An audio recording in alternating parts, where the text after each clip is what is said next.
Welcome to Enchanted Lore. In today's video, we're going to have a set of situations on how GMs should not run their RP sessions. Now, just as a peer into the future, we will later on have a set of videos where we present use cases to provide tips and tricks for GMs. But for today's video, we're going to talk about some of the negative things of what GMs should not do. Let's begin. So, for the first one that we want to cover is you should not run your game and use your gaming session as a place for you to have a soapbox. It is not a place where you're going to go and throw your politics and preach your ideals and stuff like that to the players. I've seen some of that with some of the campaign modules that were written by certain individuals where they just took a very preachy political stance on it and forgot that one of the core aspects of RPing is that you have gathered together to have fun. And so that's one of the things. You, and the position of the GM, you have kind of the responsibility as kind of the coordinator to go and create, and guide the players through this world, to present them scenarios and to help them with an understanding of the rules to where then you can help facilitate fun for everybody. And the other thing is, don't just, going along the thought of the soapbox is, don't just use this to just be just in the spotlight for you, right? This is a time, once again, for the players. Yes, you can have your GM NPCs or just NPCs that you use for the story and stuff, but really campaigns and adventures should focus on helping give the characters and the players the opportunity to kind of make decisions, to have an impact, to have choice and stuff. That's not to say that you can't have where certain things are beyond their power, beyond their scope, and things that will influence them and have effect on them, but just be like, constantly have where an NPC comes up and steals all the glory, doing that one time to kind of help with like a situation, or maybe if it's an NPC that is kind of, if you have a campaign where it's supposed to be antagonistic, where a person like steals the credit right at the last. So there's like certain use cases where that would work, but in general speaking, you need to not do it that way. So another issue that you want to be careful with and not to do at your gaming sessions, and that is you got to be careful, sensitive topics.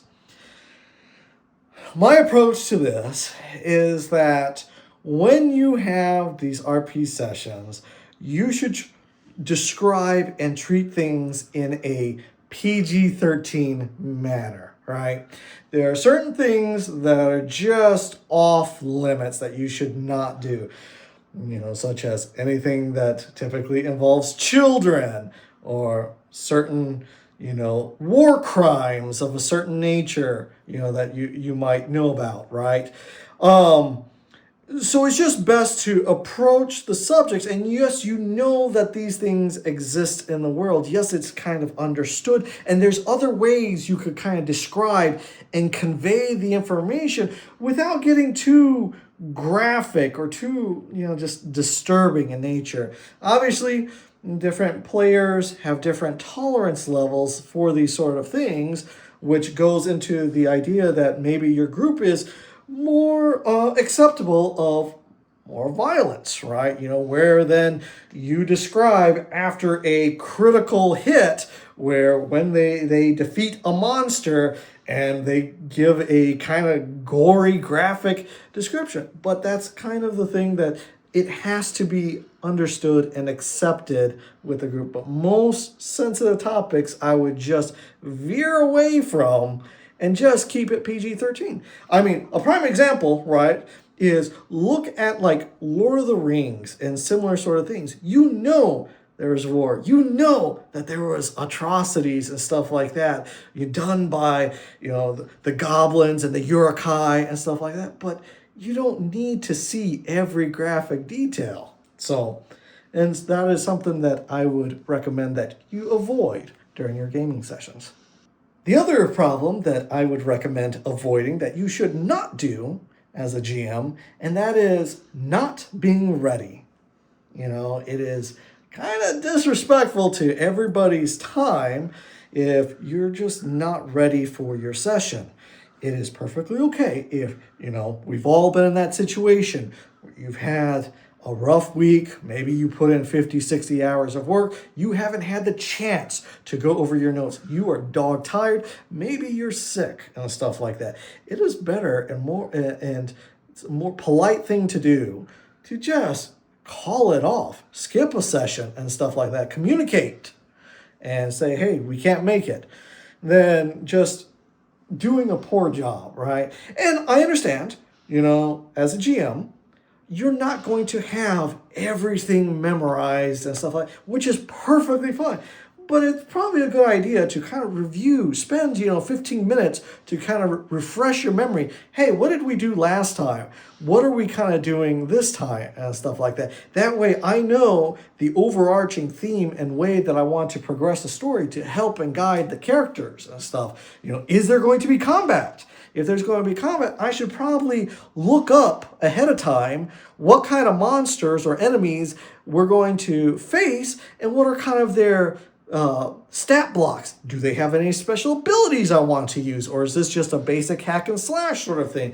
So it just makes for a smoother experience for everybody with you being ready. Another thing that you should avoid is not being adaptive or flexible. And what I mean by that is, so there are situations where the players will throw at you that will kind of blindside you, take you kind of off, you would think, off a beaten path. You're like, why did they go that way? Why did they go in this direction when I told them everything needs them to go this way instead? Players will sometimes, just not understand the sides or just pick a whole different thing just due to how their characters are and stuff. And you need to be able to adapt. And one of the things, I'll give you a tidbit here, is that sometimes with the magic behind the scenes, even though they went left when you wanted them to go right, you could still work things in the story to where you could either redirect them back and stuff like that. Also, not being flexible with rules and stuff like that, right? Sometimes, if you're going to spend several minutes arguing, with rules and stuff like that, it's better just to make a quick decision, just have it and be done. There's also the point of having some flexibility with some of the rules where it's, the rule of cool, but you want to use this in a very conservative manner. You don't want to go crazy with this, but sometimes if you see somebody that wants to use something in a creative way that fits, but technically the rules don't specify it can be used in this specific manner, but it's close enough, maybe you could be adaptive and flexible to where you can use that for the encounter. So those are just some of the tips and suggestions we have with how you should think about, and as a GM, not do these certain things so that way it doesn't bring issues and problems to your game. That we will have another video in which we will have some more suggestions and ways of what are some of the things as a GM you should not do. And then, like I said, in a future date, we'll have videos for specific scenarios for tips and tricks and how to deal with those situations. So that's it for today. Thank you for watching.